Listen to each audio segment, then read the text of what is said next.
Muito obrigada, procuradora. Bom, depois desse excelente começo, passando para o nosso primeiro painel, né, sobre o assédio no contexto das instituições federais de ensino, eu farei a mediação e, para isso, eu gostaria de convidar a nossa primeira palestrante do dia, doutora Fafati Costa, professora do curso de jornalismo na Universidade Federal Rural do Rio de Janeiro e pesquisadora em estudos sobre as mulheres. Ela é pós-doutora pelo Center for the Study of Women and Gender at University of Warwick, no Reino Unido, com investigação sobre assédio moral e sexual sofrido por mulheres em ambiente universitário. O palestrante terá o tempo de 20 minutos para a exposição do tema. Seja bem-vinda, doutora Fafati. Obrigada. Será? Eu ainda não... eu não tenho a visualização aqui, né? Então, está tudo certo com vocês? Ok, gente, eu queria cumprimentar todas, todos e todes que nos assistem, em especial Patrícia Yuri e Gilberto Waller, que farão comigo aqui parceria neste primeiro painel. Gostaria também de agradecer ao TCU, em especial à secretária de Controle Externo e Desenvolvimento Sustentável, Vanessa Lopes, de quem eu recebi o convite para estar com vocês hoje aqui, a toda a diretoria de fiscalização de políticas de equidade e direitos humanos. Eu já amei esse nome porque é justo em atenção aos direitos humanos e uma busca efetiva por equidade que a gente pode firmar algum caminho de prevenção e combate aos assédios, né? Cumprimento também a organização por toda a programação deste webinário, a Procuradora-Geral, doutora Cristina Machado, que brilhantemente abriu esta tarde, e as demais palestrantes e mediadoras que estarão conosco ao longo do dia de hoje. Bom, para começar a falar do tema assédio nos contextos das IFES, eu queria seguir na esteira que a gente acabou de ouvir, dizendo que o assédio em suas múltiplas formas, ele realmente é sistêmico em todas as instituições. Todas, gente. Sejam elas instituições de ensino, organizações trabalhistas, de outra ordem, públicas ou privadas, todas elas, nas nossas famílias, nas associações, coletivos, sindicatos, na reunião de condomínio do nosso prédio, porque historicamente a nossa sociedade ela foi erguida e ela ainda está sobre muitas violências. Os assédios são os produtos das inúmeras violências de gênero, de raça e de classe que a gente enfrenta historicamente. Então, para que a gente olhe para o nosso recorte hoje aqui no contexto das IFES, é preciso assumir a identidade de uma sociedade desigual nessas esferas e reconhecer o absoluto privilégio que é ocupar esses espaços de educação, de formação técnica, tecnológica, de graduação e de pós-graduação. E privilégio de colocar em debate este tema com órgãos de gestão, de fiscalização e de correição que possam criar e sustentar as políticas públicas de combate às violências. A instituição do Programa de Prevenção e Enfrentamento ao Assédio Sexual pelo Governo Federal, em abril, publicada a lei em abril desse ano, me trouxe muita esperança, mas ela é claramente uma afirmação do quão enraizada está a nossa cultura machista no funcionamento de todas as organizações. Para o governo federal publicar uma lei nacional de combate ao assédio sexual. É preciso encarar e enfrentar essa realidade de um Brasil como o quinto país do mundo que mais mata suas mulheres e o primeiro em assassinatos da população trans. São dados das Nações Unidas, da Transgender Europe. E por que eu começo a minha fala com esses números de feminicídio e de transfobia? Porque o que coloca o país no topo dessas vergonhosas estatísticas é a base das inúmeras violências cotidianas, visíveis e invisíveis, que já foram naturalizadas historicamente. E é onde os assédios morais e sexuais se inserem. Há alguns marcadores que precisam ser pontuados nesse sentido, mas em função de uma fala muito objetiva do nosso tempo aqui hoje, eu vou enfatizar que o assédio sexual tem que ser visto como um crime de gênero. E aí eu não digo que os homens não sejam assediados sexualmente, como se sabe, obviamente são, mas em uma escala muito menor do que as mulheres, E como os assédios demandam uma assimetria de poder sobre o assediado, isso também, em certa medida, sinaliza que mulheres assediadoras ainda nem chegaram à equidade de poder como os homens assediadores já chegaram, Então, entendendo isso como um crime de gênero, a gente tem um ponto de partida muito fundamental aqui. E se o assédio moral acontece por questões discriminatórias de toda ordem nessas posições de hierarquia, o assédio sexual, para além dessas questões hierárquicas, sendo visto como um crime de gênero, é o foco do nosso trabalho. E aqui eu peço gentilmente aos homens que nos assistem que não tomem para si aquilo que não lhes define. E nem se preocupem em enfatizar que nem todo homem, porque é óbvio. Se assim não fosse, nós nem estaríamos aqui discutindo isso, porque não haveria uma civilidade mínima para tratarmos desse assédio. Então, vamos colocar os homens como solidários a essa luta histórica das mulheres. É disso que a gente precisa também, porque não há como negar dados contra os quais devemos todos, homens e mulheres, lutar, porque 1 a cada 3 brasileiras já sofreu violência física ou sexual praticada por um parceiro íntimo. 1 a cada 3. 18 milhões de mulheres no Brasil vão sofrer violência de gênero até o fim do ano. 18 milhões de mulheres. O Fórum Nacional de Segurança Pública publicou ano passado que 47%, ou seja, metade da população feminina do Brasil foi assediada de alguma maneira nas relações de trabalho ou nas instituições de educação, na rua, nas famílias. No ano passado, metade das brasileiras foram assediadas. E onde estão os assediadores? Se não dentro das instituições, já passaram por elas. Não é verdade?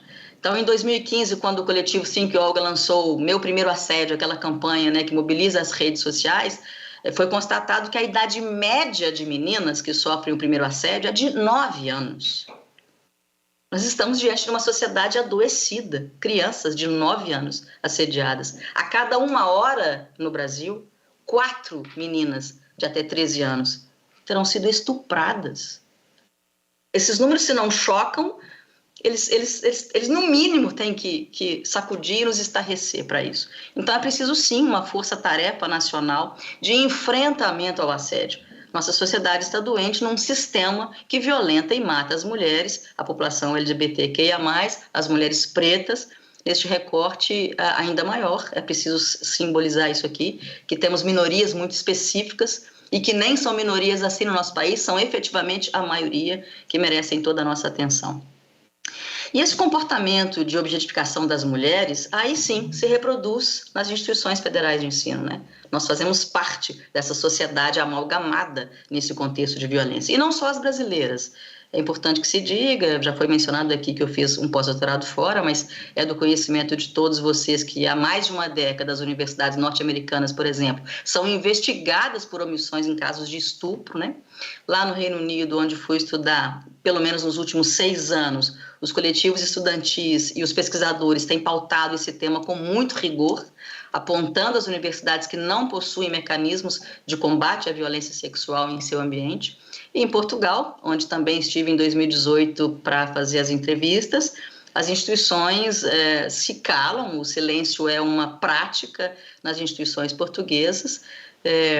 Uma hora alguém sempre consegue tirar a sujeira de debaixo do tapete, também é de senso comum aqui o escândalo recente, né, que foi visto na mídia internacional. Se surpreendeu algumas pessoas essa última notícia, é porque essas pessoas não tinham tomado conhecimento de dados que eu venho divulgando sobre uma pesquisa feita pela UMAR, uma entidade de investigação portuguesa, que no ano de 2017 entrevistou mais de 400 universitárias em Coimbra, com o resultado de que 90% delas sofreram assédio dentro da instituição. É um problema global. Então, diante do macro, é preciso que a gente olhe agora para o local para mudar essa realidade e tente construir um ambiente saudável e empático. No contexto das IFES, os assédios têm particularidades muito distintas das organizações em geral.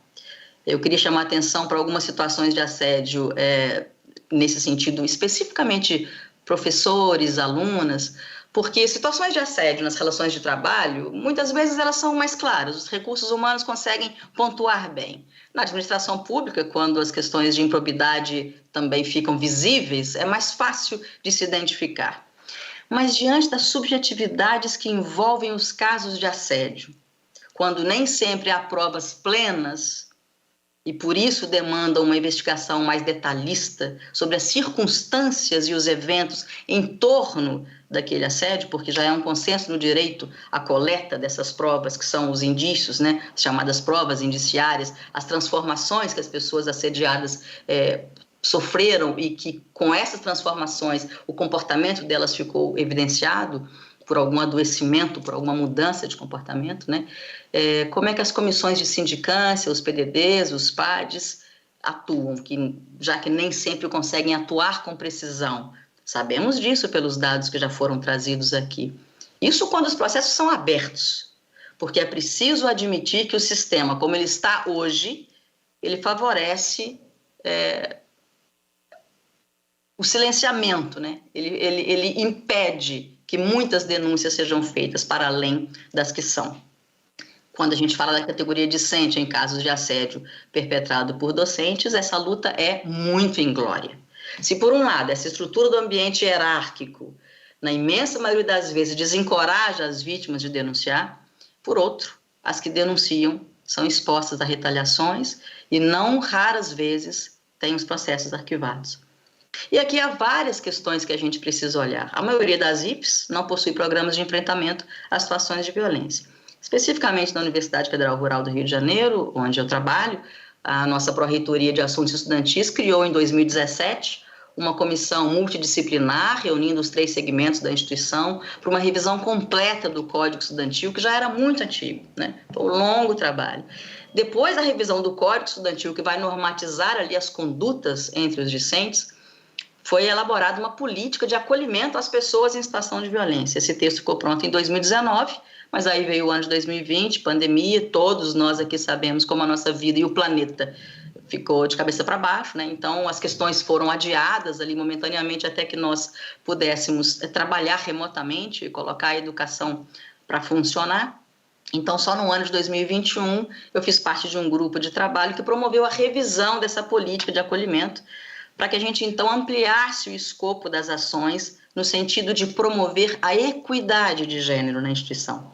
E assim nasceu, na Universidade Rural, a Política Institucional pela Diversidade, Gênero, Etnia, Raça e Inclusão, que ficou sob minha coordenação até o final do ano passado, e este ano passou para a coordenação da professora Joyce Alves, uma mulher preta e trans.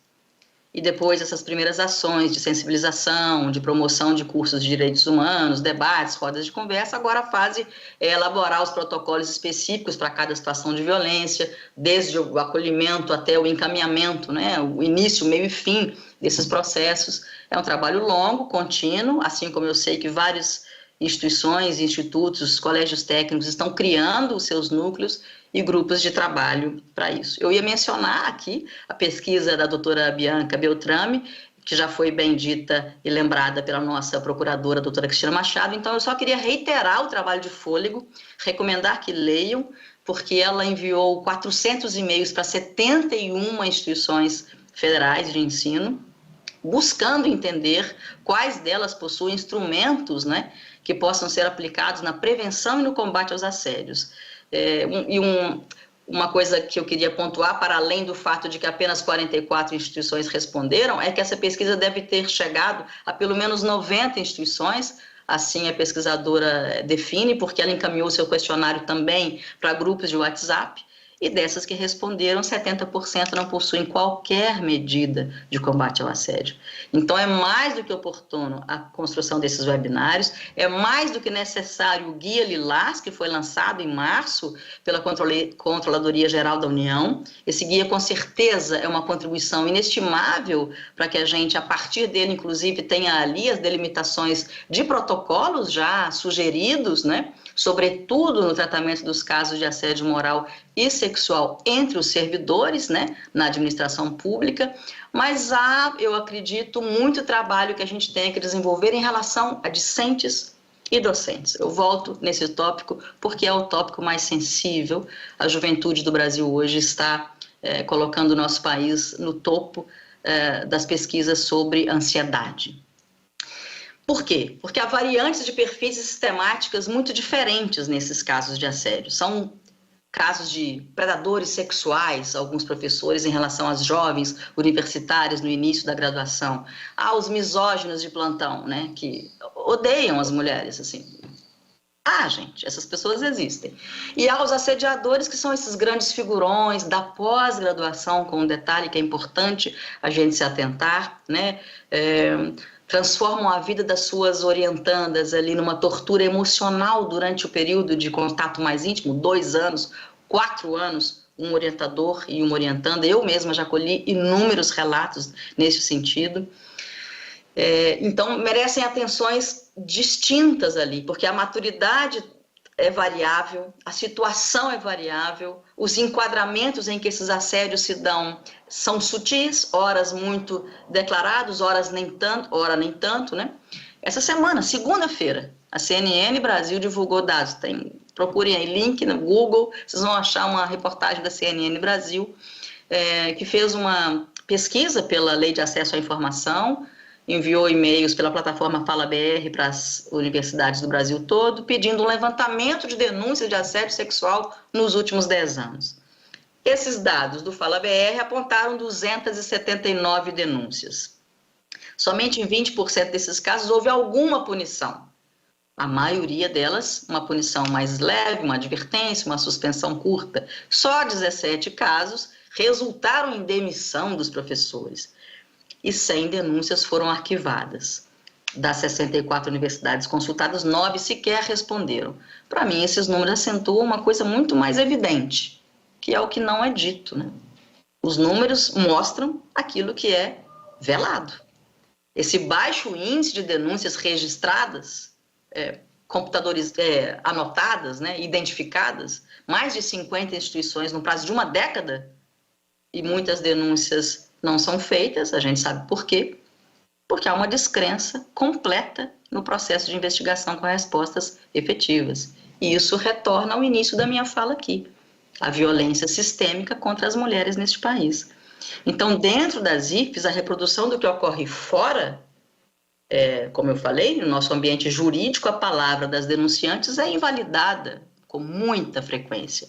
O caso Mari Ferrer não me deixa mentir. Ficou um escândalo do machismo judicial a olhos vistos. Felizmente, uma lei sancionada com seu nome, Mariana Ferrer 2021, vai coibir a violência judicial, né? Espero que ela possa ser aplicada em muitas instâncias, se necessário.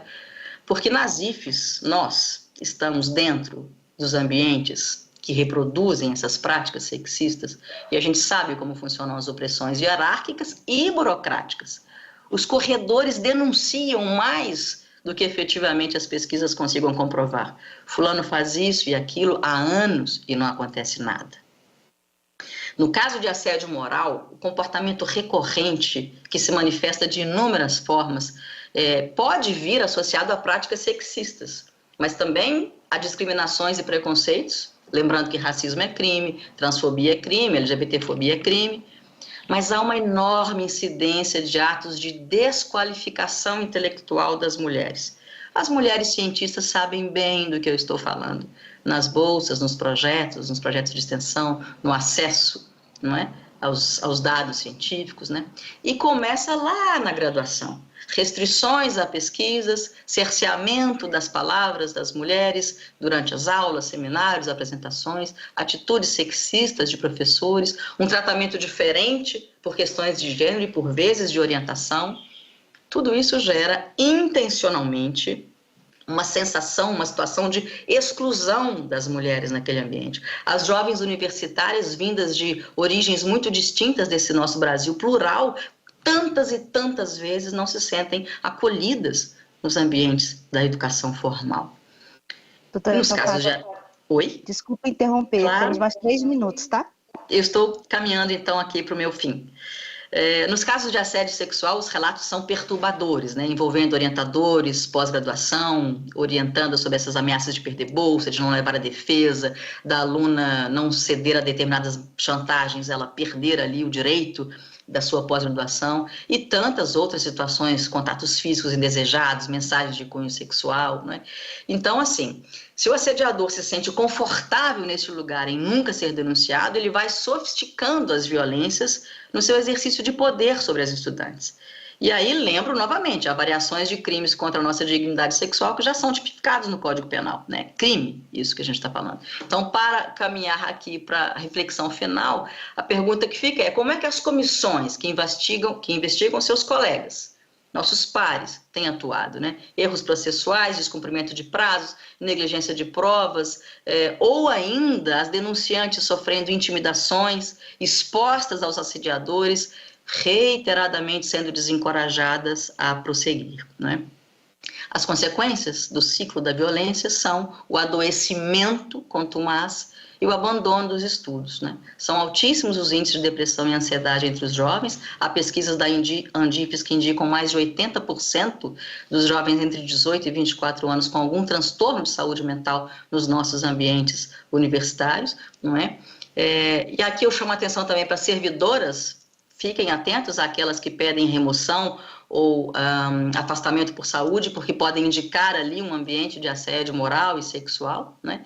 Uma das mesas de hoje à tarde vai falar realmente dos desafios que nós temos neste campo, e eu penso que o maior deles é, com certeza, a mudança da cultura, mas ela precisa começar por uma formação especializada às comissões de investigação, às ouvidorias, aos grupos de tratamento aí das tratativas de assédio nas universidades, nas IFES, esses núcleos que surgem têm que ser interdisciplinares e receber uma formação adequada, não é? Porque as mulheres, a população LGBTQIA+, os jovens em situação de vulnerabilidade que já vêm dessa nossa sociedade violenta e disfuncional, chegam nas IFES cheias de sonhos, ansiosas e ansiosos para dar esse salto de qualidade de vida e de segurança e de transformação, e aqui elas são diminuídas e diminuídos, elas são violentadas e violentados, oprimidas e oprimidos. É uma completa inversão de valores que nós não podemos mais tolerar, não é? Qual é a sociedade que nós queremos construir? Essa sociedade que nós queremos construir está conosco agora, nas instituições de formação. Então, não pode ser edificada sobre esta mesma base que aí está. Combater os assédios é um desafio para transformar a cultura, mas esta é uma tomada de decisão. E o convite final que eu faço às IFES é esse: escolham mudar, escolham encarar de frente os casos de violência, apurar e responsabilizar. Nós podemos ser melhores educadores, podemos ser melhores gestores, podemos ser melhores como sociedade. Não há uma sociedade plena e democrática, livre e justa, se ela não for segura para todas, todos e todes. Se ela não puder acolher, sem violar, os corpos das mulheres, os corpos pretos, os corpos com diversidade de gênero, os corpos trans, os corpos com deficiência. Eu quero estudar com equidade, eu quero trabalhar com equidade, eu quero viver com equidade. E você? Muito obrigada.